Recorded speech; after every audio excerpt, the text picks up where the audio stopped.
सवाल उठता है कई बार हॉस्पिटल्स दूर हैं या अफोर्डेबिलिटी नहीं है, तो उस परिस्थिति में हमें क्या करना चाहिए?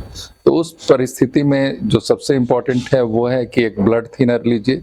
नॉर्मली जो इकोस्प्रिन और क्लोपिडोग्रेल है, तो इकोस्प्रिन 300 मिलीग्राम, एक टैबलेट 75 मिलीग्राम का अगर लेते हैं तो 4 टैबलेट इकोस्प्रिन लीजिए और 2 टैबलेट आप क्लोपिडोग्रेल का लीजिए। सेकंड है कि अक्सर जो क्लॉट बनता है वो कोलेस्ट्रॉल या ट्राइग्लिसराइड के बढ़े होने की वजह से बनता है, तो इमीडिएटली एटोरवास्टैटिन, जो स्टैटिन ग्रुप का कोई भी ड्रग, रोजुवास, एटोरवास, जो भी आपके पास उपलब्ध है उसमें से 2 टैबलेट्स लीजिए।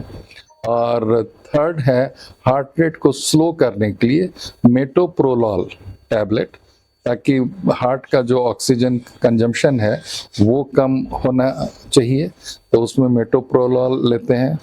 फिर हम लोग कोई वैसोडायलेटर कि ताकि जो भी रुकावट हो रहा है, हल्का सा भी अगर रास्ता बढ़ चौड़ा हो जाए, तो उसके लिए हम लोग नाइट्रेट्स ग्रुप का सॉर्बिट्रेट हो गया, जीटीएन हो गया, ग्लिसरॉल या फिर मोनोसॉर्बिट्रेट, जो भी सॉल्ट है उसको हम लोग इस्तेमाल करते हैं इमरजेंसी में।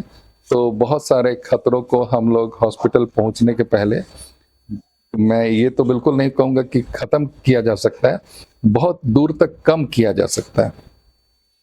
कई बार जब हार्ट अटैक होता है तो उसकी वजह से भी पंप फेलियर होता है, जिसमें मरीज शुरू में तो दर्द महसूस करता है और बाद में उसे लगता है कि अब वो सांस भी नहीं आ रहा है। वो चूंकि पंप का ब्लड सप्लाई बाधित हुआ और उसके बाद जब पंप की क्षमता कम होने लगी तो पल्मोनरी एडिमा का चांसेस बढ़ जाता है, और उस केस में we have to add diuretics, ताकि यूरिन के माध्यम से बॉडी का जो एक्स्ट्रा फ्लूइड इधर उधर इकट्ठा हो रहा है उसको हम लोग कंट्रोल करें।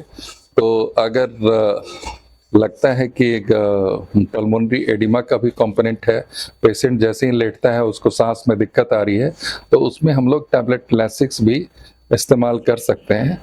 और जाहिर है कि इन सारी दवाओं का जिनका मैं नाम ले रहा हूँ, कोशिश करिए कि कोई डॉक्टर से जल्दी कांटेक्ट करके आप इन दवाओं का इस्तेमाल करें। नहीं होने पर इमरजेंसी में एक I am always available online from any corner of the country, तो आप मुझे भी ऑनलाइन ले सकते हैं। उसके लिए मैंने आज तक कभी चार्ज नहीं लिया है। आई जस्ट वांट कि the human lifes are important and they must be saved.